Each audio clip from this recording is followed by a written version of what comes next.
അസ്റാ ബിഅബ്ദിഹി ലൈലൻ മിനൽ മസ്ജിദിൽ ഹറാം. മസ്ജിദുൽ ഹറാമിൽ നിന്ന് അല്ലാഹു സുബ്ഹാനഹു വ തആല ബഹുമാനപ്പെട്ട പ്രവാചകനെയും കൊണ്ട് യാത്ര പുറപ്പെടുകയാണ് ജിബ്രീൽ.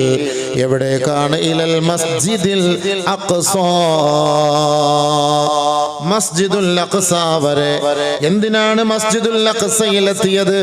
അല്ലദീ ബാറക്നാ ഹൗല. ആ മസ്ജിദുൽ അഖ്സയും പരിസരവും ഒരുപാട് ബർക്കത്ത് നാം ചെയ്തിട്ടുണ്ട്.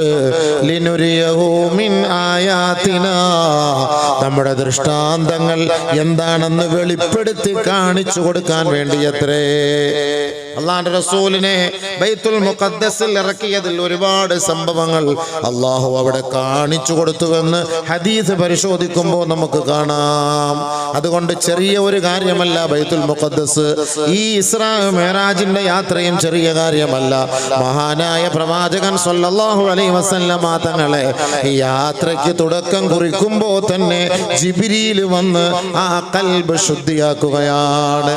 നബി തങ്ങളെ ഹാർട്ട് ഓപ്പറേഷൻ ചെയ്തു, ഓപ്പൺ സർജറി. ആദ്യമായി ലോകത്ത് ഓപ്പൺ സർജറി ആരാ ചെയ്തത്?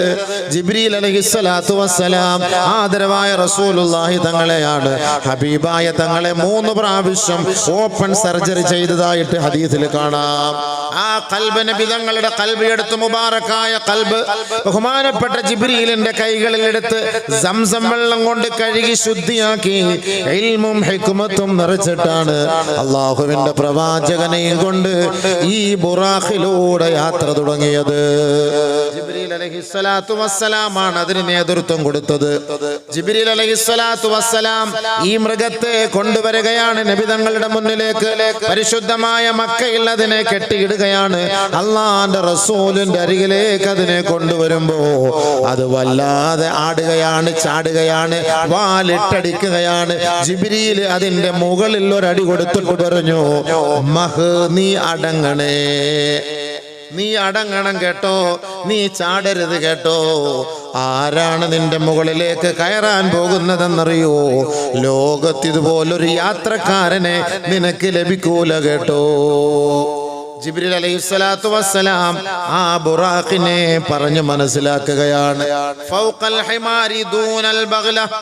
വലിയ കോവർ കഴുതയേക്കാൾ വലുതുമല്ല, ഒരു കഴുതയേക്കാളും ചെറുതുമല്ല, അത്രയ്ക്കും അതിനിടയിലുള്ള ഒരു മൃഗമാണ്. അള്ളാഹുവിന്റെ പ്രവാചകനെയും വഹിച്ചുകൊണ്ട് ഇതാ ബൈത്തുൽ മുഖദ്ദസിലേക്ക് പോവുകയാണ്.